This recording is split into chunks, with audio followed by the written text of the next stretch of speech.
আমরা ট্যাক্সবিহীন গাড়িতে চড়বো না। আমরা কোনো প্লট বরাদ্দ আমাদের নামে এমপি মন্ত্রীর নামে হবে না।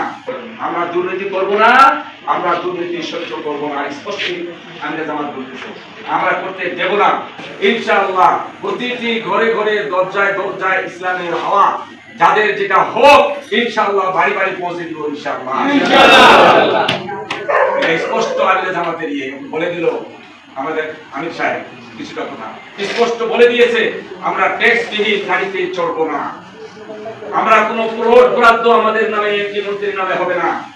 কোনো টাকা চালাচালি হাতাহাতি এমপি মন্ত্রীর হাতে হবে না। আমরা আইন পাস করার জন্য আইন হবে শুরু করবে, আপনারাই করবেন। আপনাদেরকে নিয়ে এখানে স্থানীয় ভাবে যা যা করার তাই করবে। এটাই হলো ইসলামী সরকারের নিয়ম।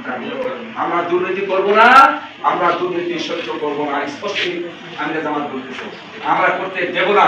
আসুন এরকম একটা মানবিক সমাজ গঠনের জন্য আগামীতে আসলে বাংলাদেশের জনগণ দেখতে চায়, কিন্তু আমাদের কয়েকটা দুর্নীতি পরায়ণ লোকদের দ্বারাই আমরা সমাজটাকে বিশৃঙ্খল হয়ে যাচ্ছে। এই জন্য আমাদের ভালোগুলাকে প্রবদ্ধ হতে হবে। আমি হাত পায়ে ধরে বলবো, আজকে একটা কথা দিব, আজকে আমার মার্কাটা কি আমি আমার বলবো না, জামাতে ইসলামের জাতীয় নির্বাচনের মার্কা কি ইনশাআল্লাহ। এই জাতীয় ভালো লাগে ইসলামের প্রতি